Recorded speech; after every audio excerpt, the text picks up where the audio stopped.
Let me say this is a great act of patriotism and selfless leadership. I always tell people to listen to the ground. I've never told the MCAs to listen to the ground because the MCAs are the ground themselves. Because they live there. And I want to thank these leaders because they have come to me with a message from the people of Muranga that they have very clear instructions to disassociate themselves with bribery and corruption at State House. And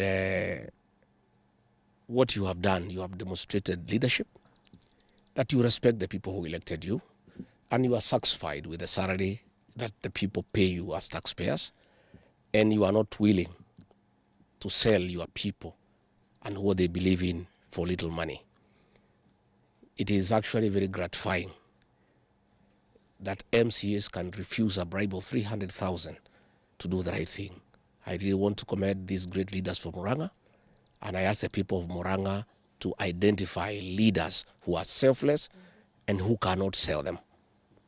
The few leaders from Muranga who are selling the community and the residents are greedy and only thinking about themselves. And I've come to the conclusion that we have a few leaders in this region who, if the price is right, they can even sell their own mother. It's really a shame. You know, today what is happening in State House is pure corruption and bribery. The other day, William Ruto was complaining that members of parliament are asking for bribes. But he is a briber in chief in this country. The other day, he called the people of Kiambu and spent 60 million shillings. A week after, he called the people of Meru, spent another 60 million shillings. Today, he's going to spend 60 million shillings. He's giving people 10,000 each. That is 180 million. When hospitals in Muranga have no drugs, when people are suffering because SHA is not working, when university students are at home, when students from secondary schools are at home, primary schools are not functioning because there is no money for capitation. All this money has been stolen and diverted for corruption and bribery. And State House has become a scene of crime. We want to tell the people of Muranga not to worry because you have good leaders. And I am very encouraged that even in this difficult situation where William Ruto is using all manner of strategies to confuse people with money that is stolen, there are great leaders from Muranga who have stood firm and said no. William Ruto does not need to call the people of Muranga to discuss with them development. I was with him at Gakoigo grounds, and I was a guarantor of William Ruto to the people of the mountain, and we signed an economic charter with the people of Muranga. 3 years down the line, he has done nothing about it. It is unnecessary to pretend to call the people of Muranga to discuss with them development. There is nothing he has done in 3 years. There is nothing he'll do in the next 2 years. Therefore, those people who went there, you do what we agreed. There is a saying in our community that you cannot bury an elephant with his tusks. Please take that money and use it when you go back home. And don't just eat that money alone. Share with the people of Muranga whom you left behind. But don't sell your conscience, don't sell your soul. Because if you do, the people of Muranga will punish you. They'll punish you and punish you in a very big manner. What is happening in State House is a choreography. It's a strategy by William Ruto to divide the mountain. The other day he called the people of Kiambu and told them to remove themselves to the rest of the mountaineers. The other day he called the people of Meru and told them to remove themselves from the other mountaineers.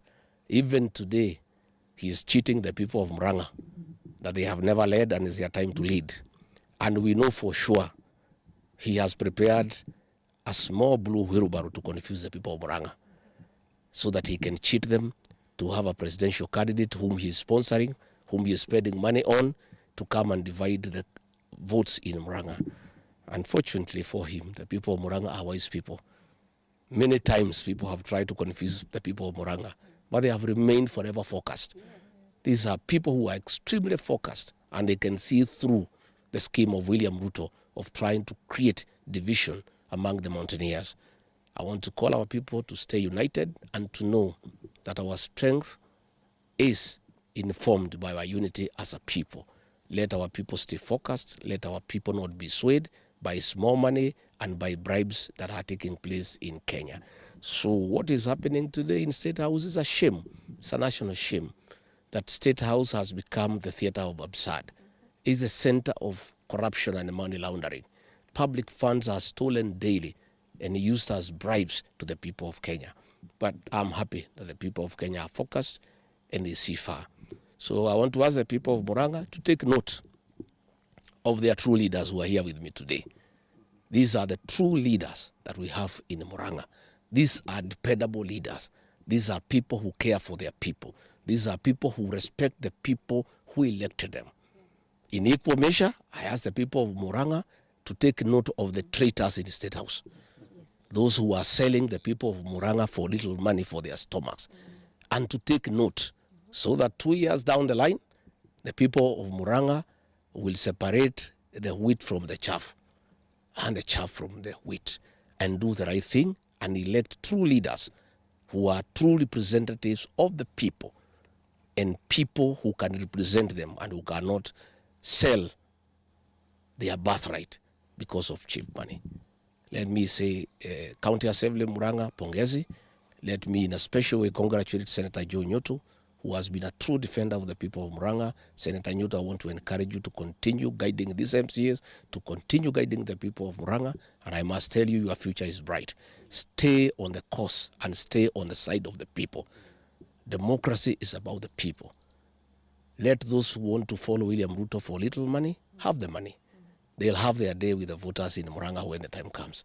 Kwa hivyo mimi nataka niseme asanteni sana viongozi, mkirudi Murang'a msalimiane na mwambie watu ya Murang'a ile mtoto mlinipatia msichana mdogo nimemchunga vizuri na anaendelea hapa kudiangalia vizuri, na niko na shukrani tele kwa watu ya Murang'a kwa kunipatia msichana mzuri.